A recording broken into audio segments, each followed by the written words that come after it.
Ladies and gents, welcome back. It's kind of hard not to laugh during this story, so forgive me for any outbursts. But teacher in Oakville, Ontario, Kayla Lemieux is what this individual now goes by, has gone viral, and the videos from the students that made it on the internet has been seen around the world. Now, this teacher is in the school are now seeing protests taking place because of the appearance of this teacher. And well, let's just get into it. True North reports on this. Parents speak out about prosthetic breast wearing transgender teacher. You can see here they have signs. Inclusivity is no excuse for depravity. Parents and students and local residents converge outside Oakville Trafalgar High School on Friday to protest the high school and school board for defending the giant prosthetic breast wearing transgender shop class teacher. After footage emerged last week of the teacher in class, the story went viral around the world, and Canada became the punchline of the world's jokes. Now, there are lots of memes circling around. You know, those spaghetti straps are too distracting for class. Well, of course, that also exists. Canadian kids just trying to go to school. That's the thing. And of course, this is Justin Trudeau's Canada. This is the case. When parents wrote to the school to voice their frustration, the high school defended the biological male teacher instead of siding with the students. True North's Harrison Faulkner was in Oakville today to speak with the local parents who attended the protest. Here's a little bit of footage of that. I don't care about his transgender.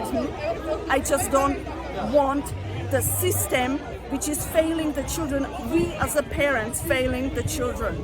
I want to have a limit because he's being protected. And what is next? That's what scares me, because if this is in this school, what's going to be here could be next in my daughter's school. And I am very terrified what's coming next. So I think it's disgusting personally, as the sign says. Over the course of many years, there's been a lot of students that have actually been kicked off sports teams, kicked out of school. They've lost scholarships simply for how they wear their hair. There's been students that aren't allowed to go to prom or kicked out of prom because of the type of dresses or the attire that they wear to school. If it's a heat wave, a child or a student can't go to school wearing a certain type of shorts or skirt or a shirt because it's deemed inappropriate and distracting. My thing with this whole situation is it's not about transphobia. It's about the fact that if this person did not have a mind as a predator, they would not wake up one day and decide they were going to come to a system where they are teaching underage children and decide they want to look like this. So there's obviously a lot of parents that are upset, and a lot of community members upset about this. There's large protests happening outside of the high school. I'll leave a link in the description down below for that video there. Also, the article that I was reading from True North. Now, it's kind of hard not to look at this and see this as something that's a little bit over the top. Now, this meme or this picture has been circulating around the internet recently, and this is from what looks like some sort of one of the Chan posts. So an anonymous person posted this saying, this dude is gaming the system. An anonymous person here yesterday was in this dude's class. The teacher was almost fired for toxic masculinity last year, as well as not embracing woke culture. He'd drop red pills into his class, such as how silly transgender neutral bathrooms are. The school board hates him. He's now upping the ante to exploit the very clown world that the school and society itself created.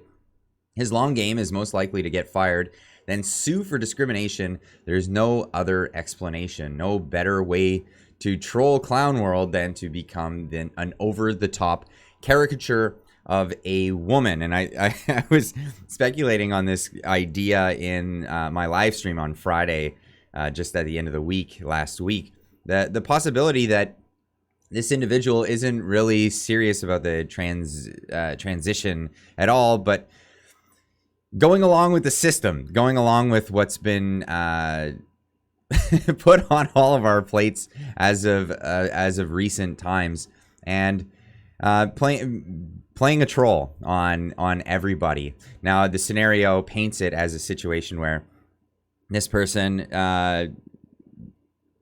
ups the ante and says they're does this over the top thing, saying that they've transitioned in hopes of getting fired and getting a free lunch, but then the school doubled down and came in full support of this. Now, this kind of battle, if this is the case, this is the scenario. I'm not saying that it is. I'm saying that this is a possibility, just like anything else. But this battle is taking place in the educational facility for children, and it's wildly inappropriate given the case. But is this guy an activist, actually? Is this what's going on? Or this lady, this Kayla Lemieux, is this the case? But we're not sure. Would this actually...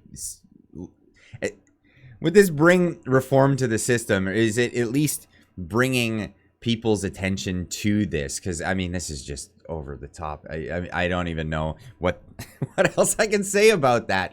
But here we are, and we are at a point in time now where people are starting to realize how absurd the system is getting and how absurd it has become, and people are fighting back. We have a website here, Blueprint for Canada. I'll leave a link in the description down below here, where a lot of people are running for school board trustees in the trustee elections, which are held across Canada.